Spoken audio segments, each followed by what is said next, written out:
Hello বন্ধুরা, আমার দীপিকার রান্নাঘরে আপনাদের স্বাগতম। আমি আজকে আপনাদেরকে দেখাবো যে সবজি বিরিয়ানি খুব সহজে কি করে রান্না করতে হয়। তাহলে চলুন দেখে নেওয়া যাক যে রান্নাটি করতে আমাদের কি কি উপকরণ লাগছে। এখানে আমি আতপ চাল 1 পোয়া পরিমাণে নিয়ে নিয়েছি। এখানে পেঁয়াজ কুচি, ফ্লেভারের জন্য 4টি কাঁচামরিচ নিয়ে নিয়েছি। আর এখানে আমি নিয়ে নিয়েছি কচুর বই, সামান্য পরিমাণে লবণ দিয়ে ভাপিয়ে নিয়েছি। ভাপিয়ে ভালো করে পরিষ্কার করে ধুয়ে নিয়েছি। আর এখানে আমি কয়েকটি সয়াবিন ভালো করে গরম জলে ভিজিয়ে রেখে এর চিপে চিপে ময়লাগুলো ভেতর থেকে ফেলে দিয়ে এটাকে পরিষ্কার করে ধুয়ে নিয়েছি। আর এখানে নিয়ে নিয়েছি আলু এবং গাজর ছোট ছোট করে কেটে। এখানে মরিচের গুঁড়া, লবণের গুঁড়া, ফোড়নের জন্য নিয়ে নিয়েছি জিরা। গুঁড়া মশলার মধ্যে নিয়ে নিয়েছি এখানে জয়ত্রী, জয়ফল, কালো গোলমরিচের গুঁড়া, সাদা গোলমরিচের গুঁড়া। আর এখানে নিয়ে নিয়েছি হাফ চা চামচ পরিমাণে জিরা বাটা, আদা বাটা, হাফ চা চামচ পরিমাণে রসুন বাটা।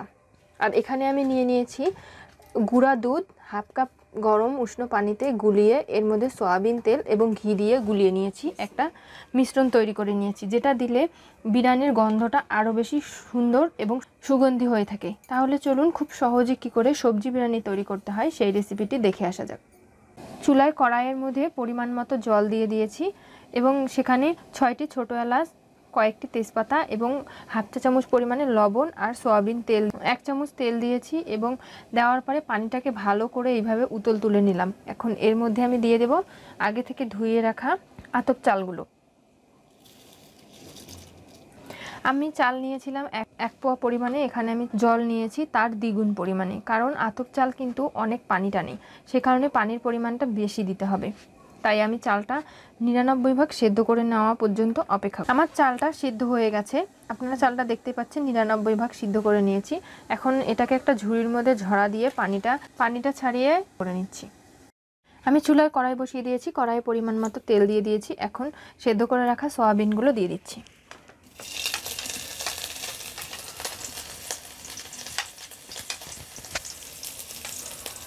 সয়াবিনটাকে এখন বাদামি কালার করে ভেজে নেব।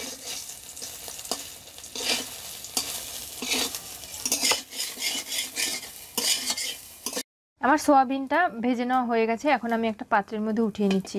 আর সোয়াবিনটা ভাজার সময় আমি তেলের মধ্যে 1 চিমটি পরিমাণে লবণ দিয়ে দিয়েছি। আর সবগুলো সবজি ভাজার সময়ই আমি 1 চিমটি করে লবণ দিয়ে নেব, কারণ চালটা যেহেতু লবণ দিয়ে সেদ্ধ করেছি তাই সেই হিসাবে আমাকে লবণটা ব্যবহার করতে হবে। আমি এখন এর মধ্যে দিয়ে দিচ্ছি ভাপিয়ে নেওয়া কচুর বইগুলো। আর এই তেলের মধ্যে কিন্তু আমি 1 চিমটি লবণ দিয়ে নিয়েছি। এখন কচুর বইটাকেও বাদামি কালার করে ভেজে নেব। আমার কচুর বইটা হালকা বাদামি কালার হয়ে গেছে, এখন আমি এটাকে একটা পাত্রে তুলে নিচ্ছি। আমি এখন তেলের মধ্যে দিয়ে দিচ্ছি পেঁয়াজ কুচি।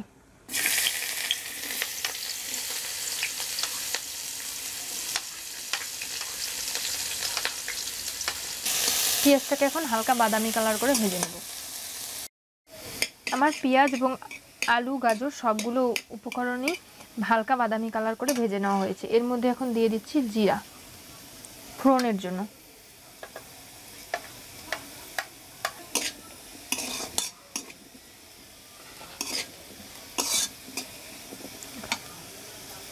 এখন ভেজে রাখা সব বাকি সবজিগুলো এর মধ্যে দিয়ে মিশিয়ে দিচ্ছি।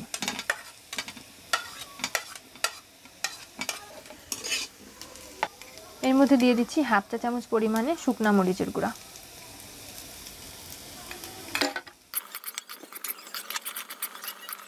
দিয়ে দিচ্ছি হাফ চা চামচ পরিমাণে জিরা বাটা, আদা বাটা এবং রসুন বাটা।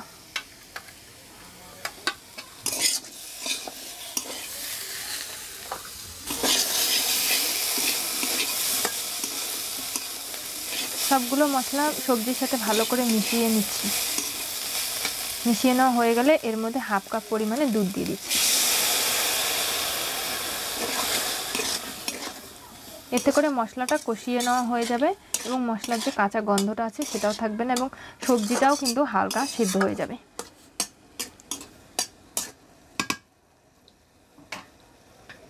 এখন একটা ঢাকনির সাহায্যে 1 মিনিটের জন্য ঢেকে দিচ্ছি, যাতে করে ভেতরের যে দুধ দিয়েছি সেটা যেন শুকিয়ে যায় সবজির থেকে। আমার সবজির থেকে দুধটা শুকিয়ে গেছে। এখন আমি এই সবজিটাকে ভালো করে কষিয়ে নেব, এর মধ্যে যাতে কোনো মশলার কাঁচা গন্ধ না থাকে। এটা অবশ্যই লো জালে করতে হবে। ভালো করে সবজিটাকে কষিয়ে নিচ্ছি। আমার সবজিটা লো জালে কষিয়ে নেওয়া হয়ে গেছে। এখন এর মধ্যে আমি দিয়ে দিচ্ছি গুঁড়া মশলাগুলো, সব জয়ত্রী, জয়ফল, কালো গোলমরিচ এবং সাদা গোলমরিচের গুঁড়োগুলো দিয়ে আবারও একটু ভালো করে মিশিয়ে নিচ্ছি সবজির সাথে।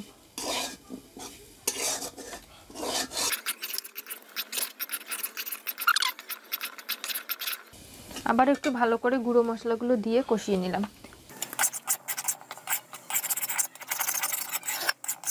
তারপরে এর মধ্যে দিয়ে দিচ্ছি 1 চা চামচ পরিমাণে টমেটো সস।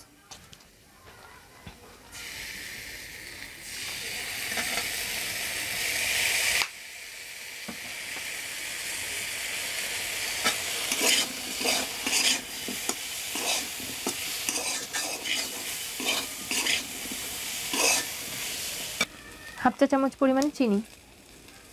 এটা আমার কষিয়ে নেওয়া হয়ে গেছে। এখন এর মধ্যে আমি দিয়ে দিচ্ছি সেদ্ধ করে রাখা ভাতগুলো।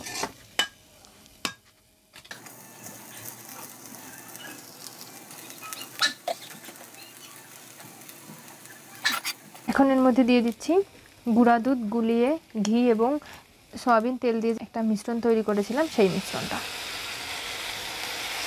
এখন এটাকে একদম লো জালে 2 মিনিটের জন্য দমে দিচ্ছি, একটা ঢাকনির সাহায্যে ঢেকে। একদম লো জালে, তা না হলে কিন্তু নিচে লেগে যাওয়ার সম্ভাবনা থাকে। আমি 2 মিনিটের জন্য বিরিয়ানিটাকে দমে রেখেছিলাম। এখন আলতো হাতে বিরিয়ানিটাকে মিক্সড করে নিচ্ছি কড়াইয়ের মধ্যেই। আমার বিরিয়ানিটা হয়ে গেছে। এখন আমি একটা পাত্রের মধ্যে নামিয়ে আপনাদেরকে দেখিয়ে দিচ্ছি। আপনারা দেখতেই পাচ্ছেন যে আমি সবজি বিরিয়ানির যে রেসিপিটি দেখিয়েছিলাম সেটির কালারটা যেমন সুন্দর হয়েছে। এটা কিন্তু আপনারা ঘরে অনেক সময় গোস্ত থাকে না, গোস্ত না থাকলে সবজি দিয়েও এইভাবে বিরিয়ানি তৈরি করে খেয়ে দেখবেন, একদম সেম টেস্ট আসে।